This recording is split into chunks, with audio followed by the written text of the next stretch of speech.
करते हैं आज का पहला क्वेश्चन आपकी नजरों के सामने, करके बताइए।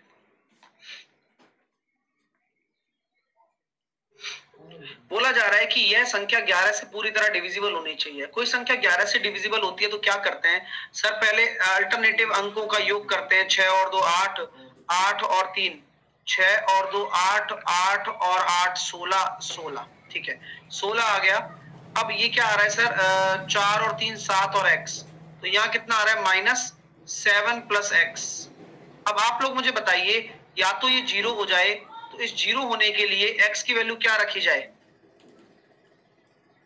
9। आपका राइट आंसर कितना आ जाएगा? 0। मतलब राइट आंसर कितना हो जाएगा x की वैल्यू 9 रखने पर? तो ऑप्शन नंबर सी आपका राइट आंसर हो गया। इजीली आप कर सकते थे कि भाई आपका x वो होना चाहिए जिससे कि ये कंप्लीटली डिविजिबल हो जाए। ठीक है, चलिए कंप्लीट मतलब कंप्लीटली 0 हो जाए, है ना, क्योंकि अंतर हम देखते हैं या तो 0 हो या 11 के मल्टीपल में। नेक्स्ट क्वेश्चन करिए।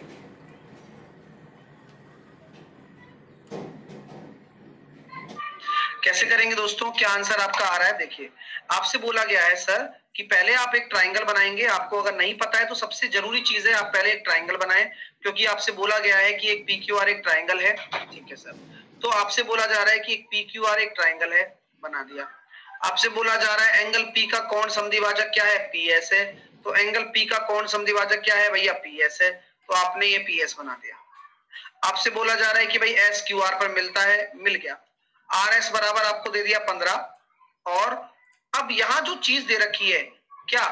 PR और PQ का रेशो क्या दे रखा है सर? PR और PQ का रेशो कितना दे रखा है? 3:4। आपको QR की वैल्यू निकालनी है। आपसे मैं एक चीज पूछना चाहूंगा, आप लोग बताएंगे एक चीज। आप यहां कौन सी थ्योरम लगेगी सर? आपने पहले भी कई बार सिखाया है कि जब आपको कोण समद्विभाजक दे दिया जाए तो यहां पर थ्योरम जो लगती है वो होती है एंगल बाइसेक्टर थ्योरम। कौन सी थ्योरम लगती है? Angle bisector theorem. अब उस थ्योरम का कहना क्या होता है कि इन दोनों आसन्न भुजाओं का जो रेशो होगा इन दोनों के रेशो के बराबर होगा। तो PQ और PR का जो रेशो होगा 4:3, यहां भी 4:3 होगा। तो 3 बराबर अगर आपका 15 है तो 1 बराबर 5, तो टोटल 7 है ना? 4 और 3 7। या फिर आप ये कह सकते हो कि 4 बराबर 20, तो 20 और 15 35। टोटल आपसे पूछा गया है तो 35 आपका राइट आंसर हो गया। तो बहुत अच्छा क्वेश्चन है, बहुत ही प्यारा कॉन्सेप्ट है। एंगल बाइसेक्टर थ्योरम इसको कहते हैं। और एंगल बाइसेक्टर थ्योरम के अकॉर्डिंग जो आसन्न भुजाओं का अनुपात होता है वही इन दोनों का अनुपात होता है। नेक्स्ट,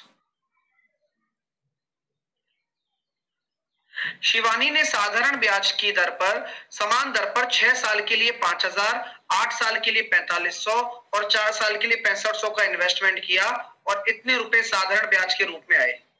तो अगर मैं आपसे कहना चाहता हूं कि रेट आपकी R है तो हम यह कह सकते हैं 50 × 6 कितना हो गया? 300R।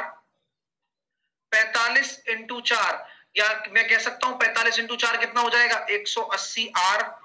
रेट वही है 65 इंटू कितने साल के लिए? माफ कीजिए, 45 × 8 है। 45 × 8 है, यानी कि 9 चौके 36, 360। ठीक है, और 4 साल के लिए 65 है, यानी कि 260। तो इस तरह से आपने क्या किया? हर मूलधन का समय से गुणा करके, रेट से गुणा करके ब्याज निकाल दिया। टोटल ब्याज कितना बनता नजर आ रहा है सर? 0, 6 और 6 12, 3 और 3 6, 7 और 2 920। तो 920 बराबर कितना आ गया? 4600 आ गया। R बराबर निकल कर आ गया कितना? 5%। तो उम्मीद करता हूं क्लियर हो गया होगा। कुछ नहीं किया मैंने, अब क्वेश्चन पढ़ते पढ़ते सॉल्व कर रहा हूं, बस इतना सा मामला है मेरा कि भाई 6 साल के लिए 5%, क्योंकि पेपर में हमें इतना टाइम थोड़ी मिलेगा कि हम सजा सजा के लिखें। अच्छा ये है 8 साल के लिए 4500 रुपए R% की दर से। अच्छा ये है फिर 4 साल के लिए 6500 रुपए R% की दर से। ये सब हमें पेपर में नहीं लिखना है, टाइम लग जाता है काफी। डायरेक्ट अगर कर सकते हो तो मतलब करना ही है, कर क्या सकते हो? आपको डायरेक्ट ही करना है, तभी तो स्पीड बढ़ेगी ना। चलिए, आप भली बात ही जानते हैं कि 4 sin theta plus 3 cos theta आ गए तो इसका मैक्सिमम वैल्यू क्या होगा? जब कभी भी A sin theta plus B cos theta आ जाता है तो इसका मैक्सिमम और मिनिमम वैल्यू कैसे होता है, प्लस माइनस अंडर रूट ए स्क्वायर प्लस बी स्क्वायर।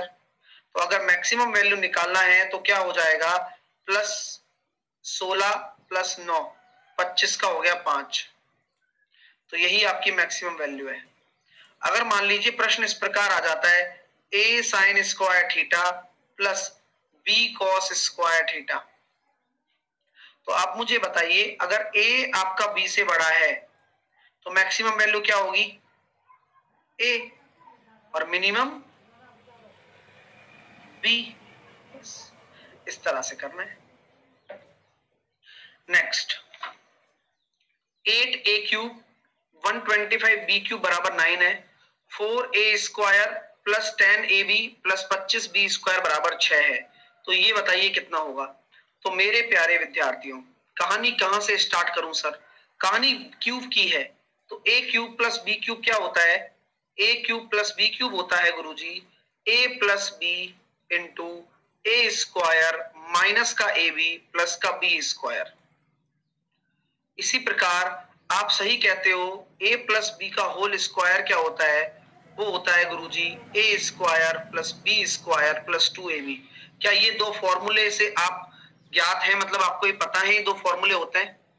हाँ नहीं पता, मान लो कि यह आंसर नहीं आ रहा, लेकिन ये दो फॉर्मूले के बारे में पता है। मैंने ये दोनों ही क्यों लिखे, क्योंकि मुझे पता है कि यहाँ ए की जगह मैं क्या लूं, 2a ले लो, बी की जगह क्या लूं, 5b ले लो, तब थोड़ा बहुत ये सेट हो रहा है। बिल्कुल हो रहा है सर। और अगर ऐसा ही बात है सर, तो यहां पर रखने पर हमारे पास सब कुछ स्थिति साफ हो गई कि भाई साहब देखो 8a क्यूब हो गया, 5b क्यूब हो गया, सॉरी 125b क्यूब हो गया बराबर 2a प्लस 5b हो गया, और वैल्यू रखो फटाफट। तो सर ये हो जाएगा 4a स्क्वायर माइनस ab कितना हो गया 10ab और प्लस बी स्क्वायर। तो इसकी वैल्यू भी मुझे दे रखी है। तो दोस्तों क्या मैं ये निकाल सकता हूं क्या, हाँ हाँ, क्योंकि ये मुझे पता है 9 है, ये मुझे निकालना है, और ये मुझे पता है 6 है। तो 2a प्लस 5b बराबर कितना हो गया 9/6, 3 3 9, 3 दूनी 6। यहां तक आप में से किसी को कोई आपत्ति तो नहीं है, नहीं। अब आपको क्या निकालना है, दिख रहा है कुछ, इसका होल स्क्वायर ये है। तो सर इसका दोनों तरफ होल स्क्वायर कर दूं, वही हमें निकालना है। और वही निकालने के बाद कितना आ रहा है, यही सेम बन रहा है 9/4, जिसका मतलब होता है 2.25। कैसा लगा क्वेश्चन, उम्मीद करता हूं अच्छा लगा होगा। जिसको नहीं समझ में आया वो क्वेश्चन देख रहा है अभी कैसे हो रहा है, कैसे कर दिया। ये सारे प्रश्नों का जवाब एक बार आप खुद सॉल्व कर लोगे तो मिल जाएगा, ठीक है। हाँ बस मैंने यहाँ पर क्या लिखे हैं, इनसे आपको कोई लेना देना नहीं है, ये तो मैंने सिर्फ एक फॉर्मूला लिखे हैं जो आपको यूज होंगे यहाँ पर। क्वेश्चन तो नीचे से स्टार्ट हुआ है।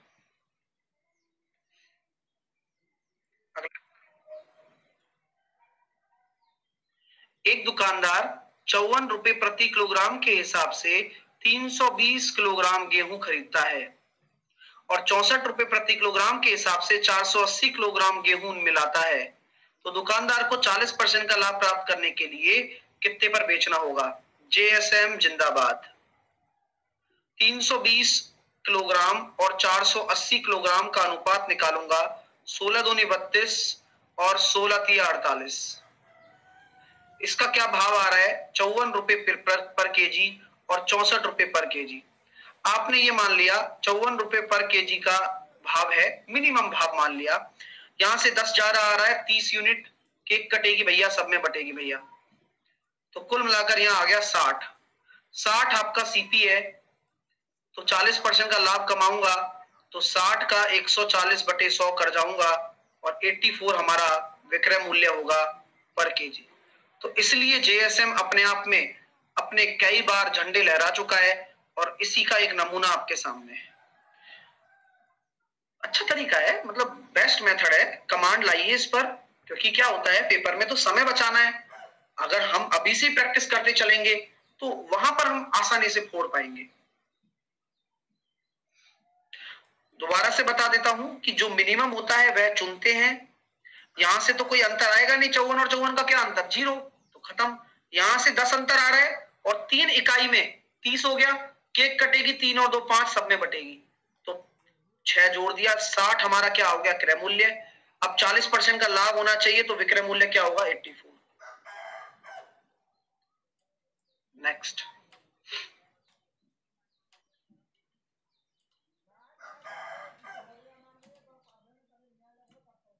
तो क्वेश्चन बड़ा प्यारा है। अच्छा, आपको इससे कोई लेना देना है ना सर? पीए मुझे दे रखा है एक्स स्क्वायर माइनस 13, तो क्या मैं सेकंड वाला केस लगा सकता हूं, पी ए स्क्वायर बराबर पीसी इंटू पीडी? बोलो, क्या ये केस सक्सेसफुल है?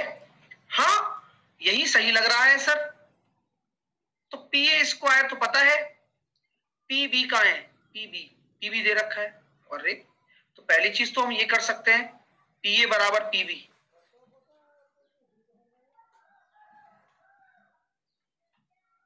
ठीक है, और पीसी बराबर ये दे रखा है, तो चलो सॉल्व कर लेंगे वो तो ठीक है, लेकिन पी ए बराबर पीबी से काम करते हैं अपना।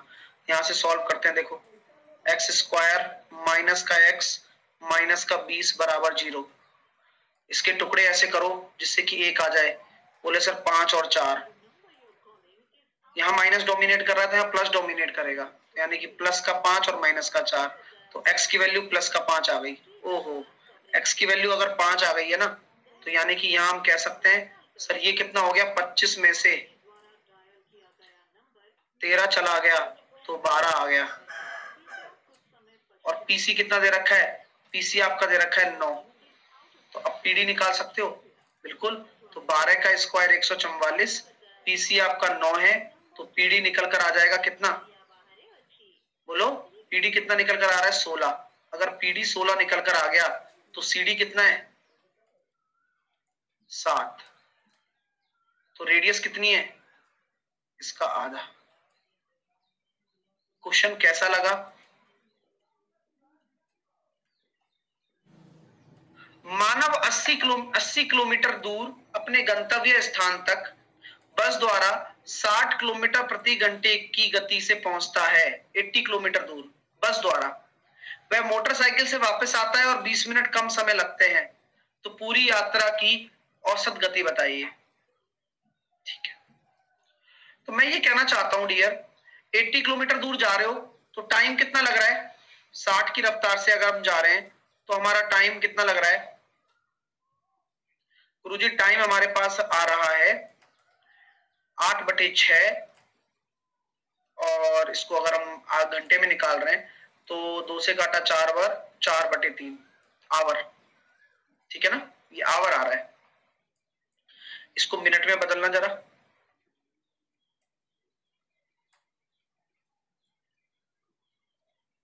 एट्टी मिनट, ठीक है। अब आप ये तो बस से जा रहे हो, ये बस द्वारा लिया गया समय है। अच्छा, आप बाईसाइकिल से आ रहे हो तो, मोटरसाइकिल माफ कीजिए, मोटरसाइकिल से आ रहे हो तो आपको समय कितना लगेगा, ओनली 1 आवर, 1 घंटा लगेगा, क्योंकि 20 मिनट कम लग रहा है ना, आपको क्या लग रहा है, 20 मिनट कम। और आपकी स्पीड कितनी हो जाएगी फिर, 80 किलोमीटर पर आवर। तो एवरेज स्पीड क्या होती है, 2xy, तो 60 इंटू 80 और x प्लस वाई 140। अभी सिखाया था 5 बजे वाली क्लास में, तो ज्यादा टेंशन नहीं लेने का है, टेंशन जितना दे सकते हो वो देने का है। और यहां से निकल कर आने का है 480/7। सॉल्व करने पर कितना निकल कर आ रहा है, C option is the right answer. Clear? किसी को कोई भी डाउट है तो पूछ सकता है, बताना ना बताना वो डाउट के ऊपर डिपेंड करेगा। एक कैसे हुआ, क्वेश्चन को पढ़ो कि 20 मिनट कम लगता है, तो वहां 80 मिनट लग रहे हैं, तो 20 मिनट कम मतलब 60 मिनट, 60 मिनट मतलब 1 घंटे, और 1 घंटे अगर मोटरसाइकिल को लग रहे हैं किसको तय करने में, 80 किलोमीटर को, तो स्पीड कितनी आ गई, 80 आ गई ना। को 10 बजे टाइम एंड वर्क और होगा।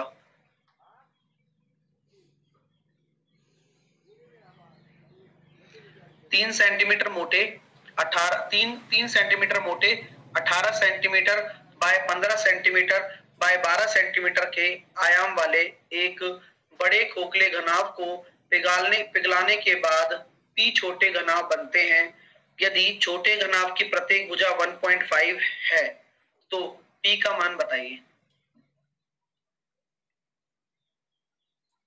चलिए, तो ये क्वेश्चन काफी अच्छा है और मैं यही कहूंगा कि ऐसे क्वेश्चनों को करने से दिल खुश होना चाहिए। कैसे करूं सर? 3 सेंटीमीटर मोटे 18 बाई 15 बाई 16 12 के एक बड़े खोखले घनाभ को पिघलाने के बाद पी घन छोटे घन बनते हैं। छोटे घन की प्रत्येक भुजा इतनी है। तो मेरे प्यारे दोस्तों, आपसे मैं कह सकता हूं कि यहां कॉन्सेप्ट जो लगेगा वो क्या है? कॉन्सेप्ट है वॉल्यूम कन्वर्जेशन। नहीं हुआ ना? आपसे लोग नहीं हो पाया ना ये? चलिए, तो ये वॉल्यूम कन्वर्जेशन होगा। आप प्लीज आप थोड़ा ध्यान देंगे तो मैं समझा पाऊंगा, आप नहीं देंगे तो मैं भी उनको समझा पाऊंगा जो समझने पे ध्यान दे रहे हैं। अब प्लीज थोड़ा सा ध्यान दे लो। मैं जब भी आपको पढ़ाता हूं तो मैं ये कहता हूं कि प्रत्येक घन की भुजा 1.5 है और ऐसे कितने छोटे घन बन रहे हैं? पी बन रहे हैं। तो क्या मैं ये कह सकता हूं पी घन बन रहे हैं और उनका आयतन 1.5 का होल क्यूब के बराबर हो, इंटू 1.5 का होल क्यूब होगा? भाई पी बन रहे हैं इस डायमेंशन के घन। एक तरफ तो ये आने वाला है और ये बन किससे रहे हैं? 3 सेंटीमीटर मोटे। आपको मैंने कई दफा बताया है, प्लीज ध्यान दें, यात्रीगण कृपया ध्यान दें।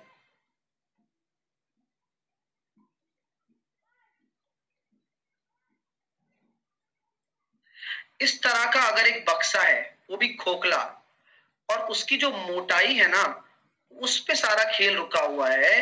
ये मोटाई, और ये मोटाई इस तरह से है कि मैंने आपको सुबह 11 बजे वाली क्लास में जब पूरा एक्सप्लेन किया था तो मैंने ये बताया भी था कि मोटाई दोनों तरफ से घटती है हमेशा।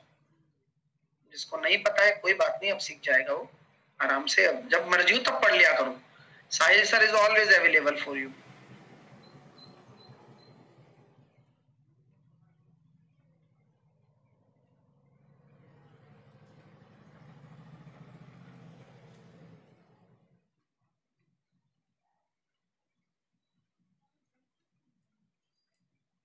चलिए, तो यहां पर आपकी चीजें समझ में आ रही हैं क्या? कृपया करके ध्यान दे लें थोड़ा सा, और वही उपयोगी होगा हमारे लोगों के लिए। तो मैं ये कहना चाहता हूं कि जो 3 मीटर मोटाई है ना, मोटाई कौन सी वाली? ये जो आपको दिख रही है, ये वाली। तो आपको खोखला है, यानी कि यहां पर हम कह सकते हैं 3 और 3 का कितना घटेगा? 6 घटेगा। यानी कि कौन सा आयतन कन्वर्ट होगा? पूरे आयतन में से 18 बाई 15 बाई 12 में से आप कौन सा आयतन घटा देंगे? क्योंकि आपके लिए पिघलाने वाली चीज क्या है? आपके लिए पिघलाने वाली चीज तो केवल यही हिस्सा है जिसमें मटेरियल भरा पड़ा है। गलत कह रहा हूं तो बोलो। बाकी अंदर से तो ये खोखला है, अंदर तो कुछ है ही नहीं। भाई यही तो मटेरियल है जो जो भरा पड़ा है, मोटाई वाला। अब इसका कैसे निकालोगे? पूरे का और अंदर खोखले वाले का घटा दूंगा, इस खोखले का घटा दूंगा। कैसे? देखिए, ये तो टोटल का हो गया, और खोखले की डायमेंशन कितनी हो जाएगी? 18 में से 6 घटाओ, 15 में से भी 6 घटाओ, और 12 में से भी 6 घटाओ। बात समझ में आ रही है? सॉलिड क्वेश्चंस हैं और आपको सीखने होंगे, अन्यथा फिर मामला सेट कैसे होगा फिर? तो सर 12 बाई 9 बाई 6। अब सॉल्व कर लो बस। क्या कॉमन ले सकते हो यहां से? सर 12 कॉमन ले लो आप। तो 12 कॉमन ले लिया, 18 और 15 और 9 और 6, और भी कुछ कॉमन आ सकता है। सर 9 कॉमन ले लो, 9। तो 9 भी कॉमन ले लिया, 12 इंटू 9, तो 30 में से 6 गए तो 24। और सॉल्व कर लो बाकी। e into 3/2, 3/2, 3/2।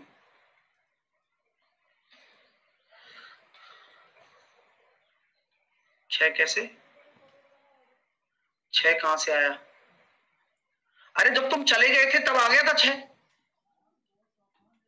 जब तुम चले गए थे ना तब 6 आया था, तुम उस टाइम थे ही नहीं। हद करते हो यार, ये पूरी रामायण बांच दी यहां पर। अभी बताया नहीं मैंने कि हर तरफ से 3-3 सेंटीमीटर घटेगा अगर इंटरनल वाले की निकालनी है तो।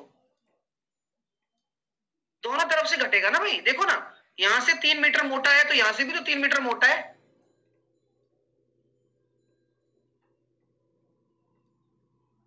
ये सही था यार अभी जो मैंने बोला था यार। 3 से काटा मैंने इसको कितनी बार? 4 बार। 3 से काटा मैंने इसको कितनी बार? 3 बार। 3 से काटा मैंने इसको कितनी बार? 8 बार। अब सॉल्व कर लो, P बराबर आ रहा है 768। कैसा लगा क्वेश्चन?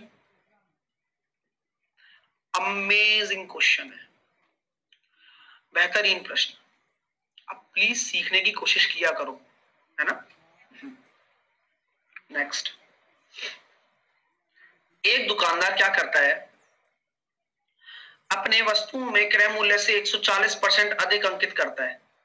तो क्रय मूल्य मैंने अगर 100 मान लिया तो कितना अधिक अंकित करेगा? 140% अधिक यानी कि 240। उसके बाद अंकित मूल्य पर 25% की छूट देता है। तो 25% की छूट कितना हो जाएगा? डायरेक्टली सोचो थोड़ा, 1/4 यानी कि 60 रुपए छूट दे देगा, तो यानी कि 180। तो अब बोला जा रहा है कि एक ग्राहक ने मोल भाव किया और उसे 20% की अतिरिक्त छूट दे दी, यानी कि 20% की छूट, यानी कि फिर से 80% पर बेचा, यानी कि कितने पर बेचा? 144 पर। तो कितने का प्रॉफिट हो गया? 44% का।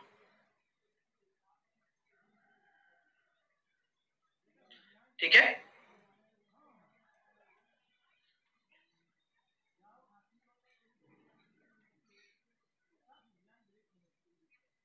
देखो दोस्तों, यहाँ tan स्क्वायर 60 दे रखा है और ये क्या दे रखा है? देखिए a plus B into A minus B. तो ये क्या हो रहा है? साइन स्क्वायर 66, ठीक है, और माइनस साइन स्क्वायर 24, और सॉरी कॉस स्क्वायर 24।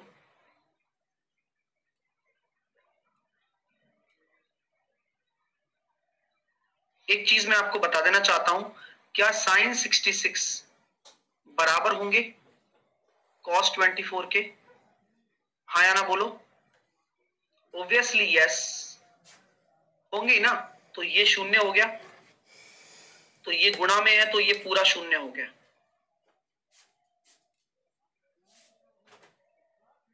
नेक्स्ट, एक कक्षा में लड़कियों और लड़कों का औसत अनुपात आपको दे रखा है, संबंधित अनुपात 3:5 है। किसका? गर्ल और बॉय का। 7 नई लड़कियां शामिल हो जाती हैं, तो क्या हो जाता है? 5:6। तो यहां हम कह सकते हैं कि यहां पर आपके सामने कितना है? 6 से गुणा कर दिया और यहां पर 5 से गुणा कर दिया, तो 18 से आपका कितना आ रहा है? 15 और 25 आ रहा है। तो 7 बराबर आपका 7 है। तो आरंभ में कितनी लड़कियां हैं? 18।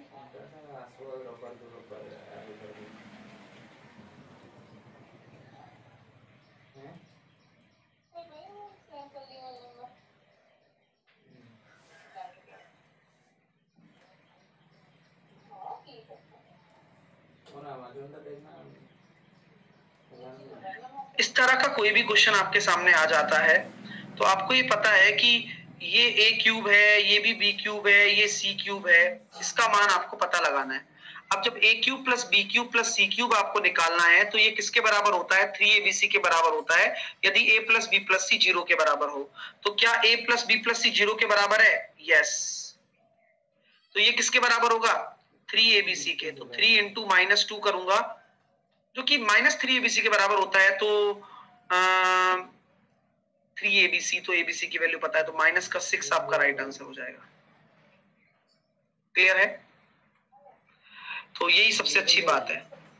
अब कुछ बच्चे मुझसे कहेंगे, और कुछ तो लोग कहेंगे ही ना, क्योंकि कुछ तो लोग कहेंगे, लोगों का काम है कहना 0 कैसे सर? नहीं आया सर, नहीं आया।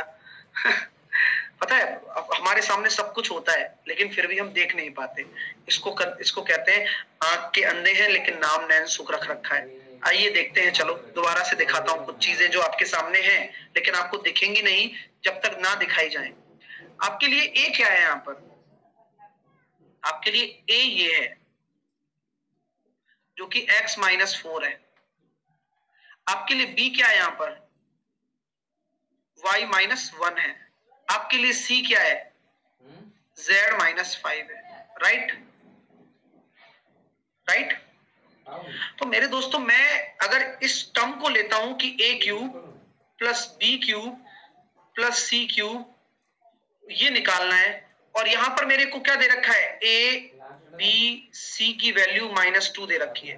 तो अगर मैं आपसे ये कहता हूं a cube plus B cube plus C cube बराबर 3abc तब होता है जब a plus B plus C आपका 0 के बराबर हो। तो इनको जोड़ना जरा, x minus 4 y minus 1 z minus 5 बराबर 0 है। तो क्या x plus Y plus Z रखना 10 के बराबर, ये हमें a plus B plus C को 0 कर रहा है। यस, तो इसलिए आपका आंसर ये आया 3 इंटू माइनस का 2। समझ समझ का खेल है। नेक्स्ट,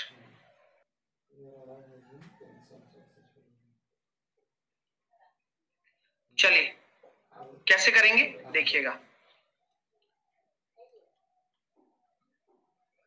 तो एक पेट्रोल के मूल्य में x% की वृद्धि होती है, लेकिन खपत में x% की कमी होती है, जिसके कारण कुल व्यय में इतने % की कमी होती है। मेरे प्यारे दोस्तों, सबसे पहले मुझे बताओ, मैं हमेशा से आपको एक चीज समझाता हूं कि x% की वृद्धि है तो हम x% से कोई लेना देना नहीं रखते। हम इसको क्या मानते हैं, x से y मानते आए हमेशा, और यहां पर x% की कमी। लेकिन दो दिक्कत हो जाती है यहां पर, तो सर फिर कौन सा केस लगाएं हम, मैं बताता हूं।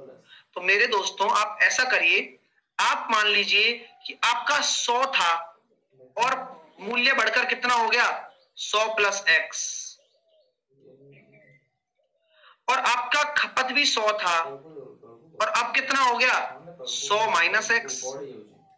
याद करिए, यूनिक मेथड मैंने आपको एक बार कराया था यूट्यूब पर लॉकडाउन में, ठीक है। तो मैं ये कह सकता हूं कि यहां पर आपके सामने 10,000 है और यहां पर आपके सामने कितना आ गया, a square minus B square. Any problem मेरे दोस्तों? तो यहां अगर मैं देख रहा हूं तो एक्चुअल में कितने % की कमी आ गई, सर एक्चुअल में x स्क्वायर की ही तो कमी आई है। किसके रेस्पेक्ट में, 10,000 के रेस्पेक्ट में इनटू 100, और ये किसके बराबर है, 16% की कमी के बराबर है, क्योंकि कमी को कमी के बराबर ही तो करूंगा। तो 2 जीरो से 2 जीरो कर देता हूं, तो x स्क्वायर बराबर 1600 और x की वैल्यू कितनी निकल कर आ गई, 40%।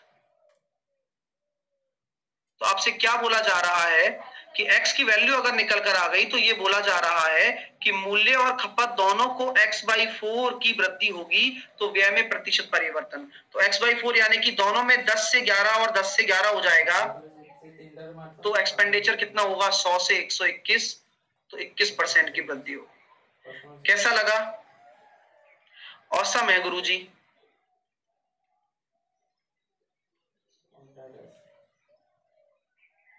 ठीक है, शानदार क्वेश्चन है और इससे बेहतरीन प्रश्न नहीं हो सकता। चलिए सर 10 से 11 कैसे, अरे 10 से 11 ही तो होगा, जब x 40% आया है तो x/4 कितना हो जाएगा, 10%। तो जब 10% की वृद्धि करोगे तो 10 से 11 ही तो होता है। क्वेश्चन पढ़ तो लो यार एक बार। नेक्स्ट,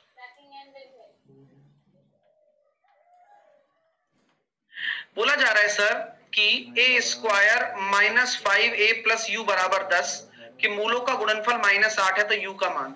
तो सबसे पहले क्वाड्रेटिक इक्वेशन को सही तरह से अरेंज करेंगे और यहां अरेंज करने के बाद u -10 लिख दिया बराबर 0। अब ये क्वाड्रेटिक इक्वेशन है और ये आपका कांस्टेंट है। तो मूलों का गुणनफल क्या होता है, अगर मैं अल्फा इंटू बीटा मान लेता हूं, जो कि मूलों का गुणनफल दे रखा है -8, वह होता है c/a। तो यहां से सॉल्व करने पर कितना आ गया, u -10 बराबर -8, u बराबर 2।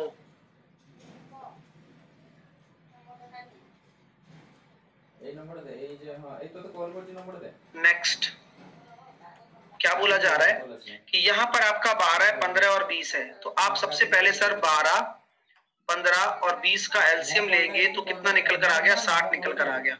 मैंने क्या तरीका बताया था कि 12 का अगर भाग दोगे तो ये कितना बन रहा है, 3 की पावर 5, और 4 का 15 में 15 का भाग दोगे तो 4 की पावर 4, और 6 का भाग दोगे 6 की पावर 3। अब देख लीजिए कौन बड़ा है, तो 3 की पावर 5 होता है 243, 4 की पावर 4 होता है 256, और 6 की पावर 3 होता है 216। तो सबसे बड़ा कौन, 4 की पावर 4, उसके बाद सी आंसर आ जाएगा आपका। नेक्स्ट, 2 अंकीय संख्या है, अंकों की पुनरावृत्ति नहीं होती है, तो ए का न्यूनतम संभावित मान ए के अधिकतम संभावित मान से लगभग कितने प्रतिशत कम है। तो ये काफी इंटरेस्टिंग क्वेश्चन हो चुका है। आपसे बोला गया है कि 2 अंकीय संख्या है, तो आपसे मैं कह सकता हूं कि स्मॉलेस्ट नंबर क्या होता है। अगर 2 अंकीय संख्या का सबसे छोटा नंबर बात करूं तो 10, और सबसे बड़ा नंबर में बात करूं तो 98। 99 क्यों नहीं,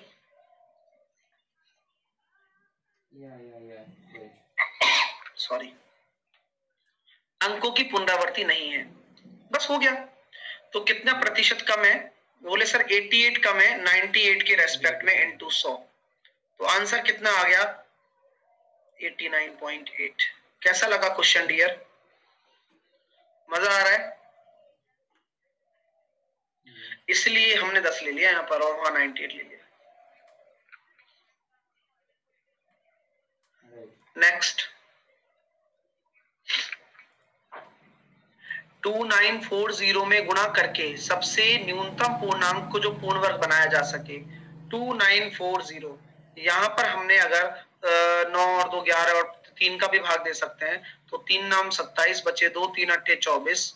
यहाँ पर अगर हम बात करते हैं 49, तो ये 20 बार जा रहा है। फिर हम यहाँ बात करते हैं 5 का और फिर 4 का, तो मैं यहाँ देखता हूँ मेरे को कमी किस चीज की है। बोले देखो सर 4 आ गया 49 आ गया, 5 और 3 की कमी है, तो 15 और चाहिए। नेक्स्ट,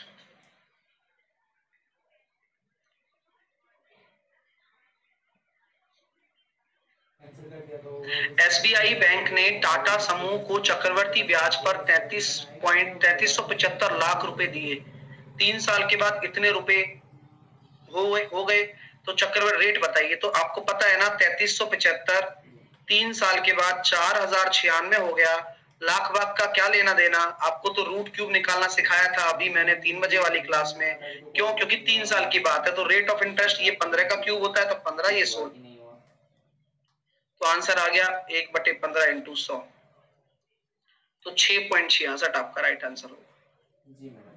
नेक्स्ट क्वेश्चन,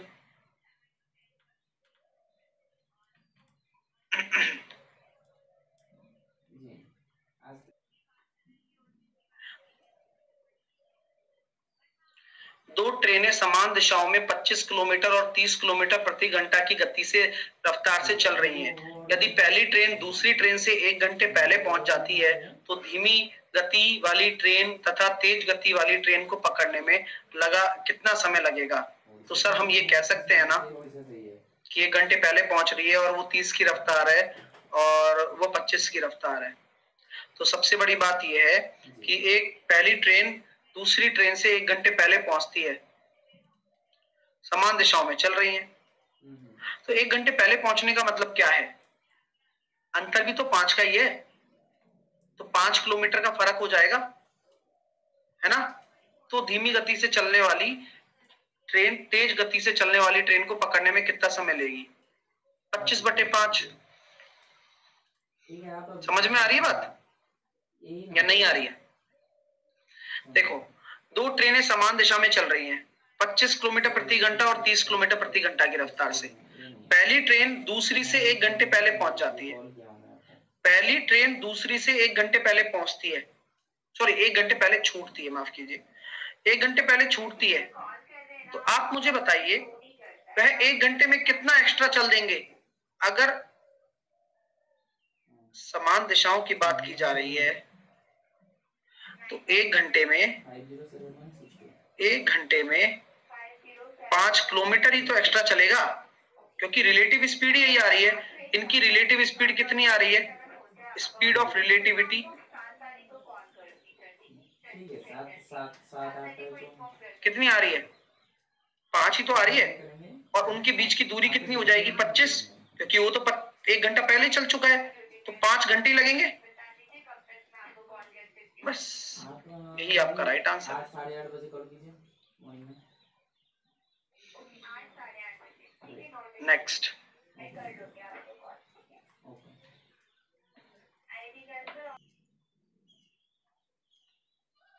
रमेश ने नेहा को प्रत्येक बॉक्स में 40 स्विच के 10 बॉक्स स्विच क्रय मूल्य पर बेचे।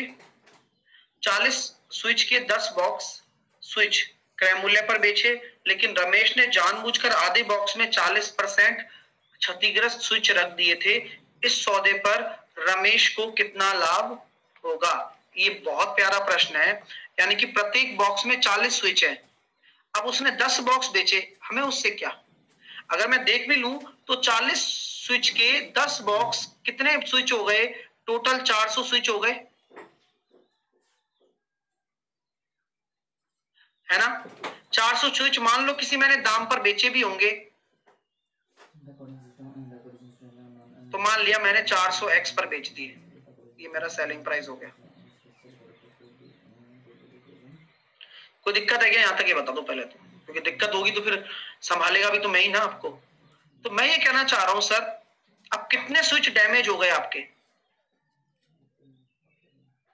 रमेश ने जानबूझकर आधे बॉक्स में 40% रखे, आधे बॉक्स में 40%, यानी कि पहली बात तो आधे बॉक्स यानी कि 10 में से आधे बॉक्स यानी कि 5 बॉक्स, और 5 बॉक्स में 40-40 स्विच है, और उसमें से भी 40% डैमेज है, यानी कि कुल मिलाकर कितना हो गया?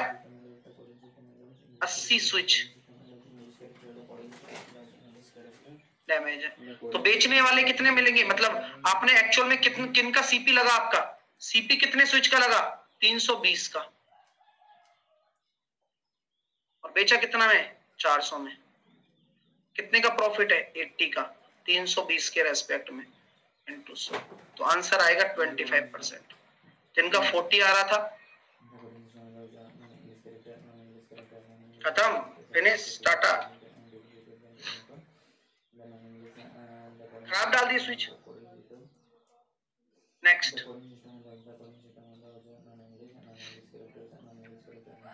तो पूरा पढ़ना जरूरी है क्वेश्चन पहले तो। आप जहां भी गलती करोगे वहां क्वेश्चन निपट जाएगा आपका। 12,000 पेन है, ABC 2 घंटे इसमें बनाते हैं, तो 1-1 घंटे का निकालो, तो A 1 घंटे में कितने बनाएगा? 6,000। B 3,000 और C 4,000। ABC प्रत्येक बारी आधे घंटे काम करते हैं, लेकिन वह एक साथ काम नहीं करते हैं। एक काम को शुरू करता है, तो बताइए कि 26,000 पेन तीनों मिलकर कितने समय में बना देंगे? लेकिन काम तो आधे घंटे करते हैं, यानी कि आधे घंटे में, यानी कि ये 3,000 करेगा, ये 1,500 करेगा, बारी बारी आधे घंटे काम करते हैं, और ये 2,000। तो ये बताओ 1.5 घंटे में कितना हो रहा है? 6,500। 1.5 घंटे में, यानी कि 3/2 घंटे में। अब 26,000 किसके लिए क्या हुआ? 26,000 के लिए क्या गुणा करूं यहाँ पर? 13 दूनी 26, 4 का गुणा कर दो सर। 4 का गुणा करोगे, यहाँ भी 4 का गुणा करोगे, तो कितना हो जाएगा? 3/2 इंटू 4, 6 घंटे में हो जाएगा काम। मजा आ रहा है? आना चाहिए डियर, क्योंकि बहुत ही प्यारा प्रश्न है और बहुत ही आसानी से आपने कर दिखाया है।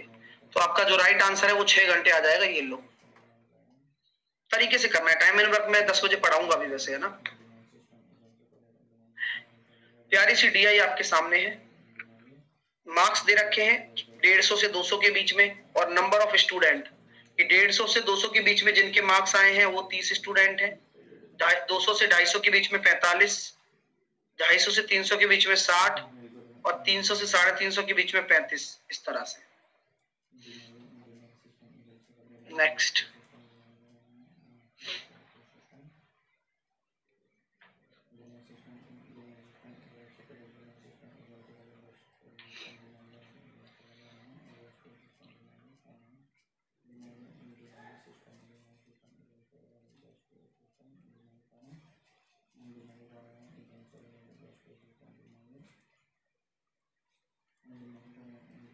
छात्रों द्वारा प्राप्त कुल अंकों को वृत्तीय आलेख में दर्शाया गया है और क्षेत्र का केंद्रीय कोण 200 या उससे अधिक अंक का प्रतिनिधित्व करता है। तो यानी कि लेकिन यह 300 है, तो बताइए क्या होगा। यानी कि 200 या उससे अधिक, 200 से 300 के बीच में।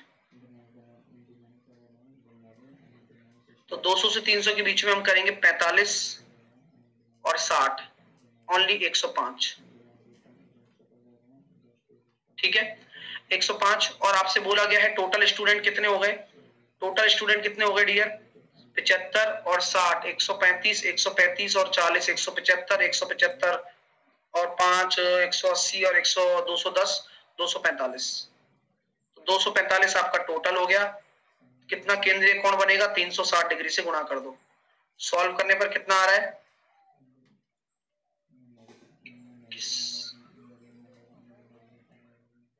9 और 2 11, 5 से जाएगा।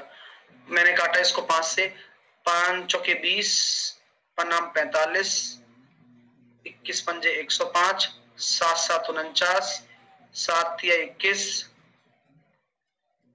पूरा कट गया क्या, तुम्हारा कैसे कट गया पूरा, नहीं अप्रोक्स आ रहा है ना। तो 1080 बटे 7, तो 7 एकम 7 बचा 3, 7 पंजे 35, लगभग 154 डिग्री आ रहा है। नेक्स्ट,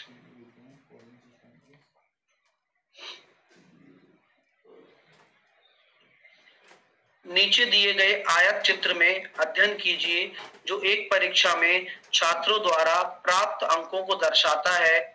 निम्नलिखित में से प्रश्नों का उत्तर होगा।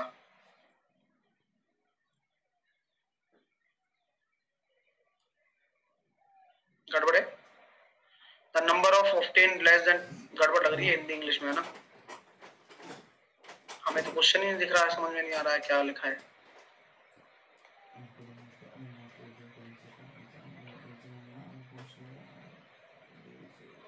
अगर इंग्लिश में देखें तो लेस देन 200 मार्क्स किसके आएंगे, 30।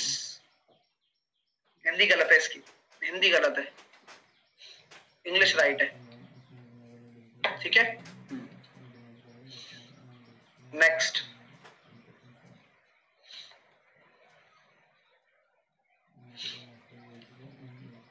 ढाई से कम अंक प्राप्त करने वाले छात्रों की संख्या। तो 250 से कम अंक प्राप्त करने वाले कितने, 75, ये 45 और 30। और 400 या 400 से अधिक, 400 या 400 से अधिक 35। तो बोला कितना अधिक है, 40 ज्यादा है 35 के रेस्पेक्ट में, इंटू 100 हो गया भाई। 5 40, 5 7 35, ये आ रहा है करीबन 114 पॉइंट कुछ आएगा, ऑप्शन नंबर बी।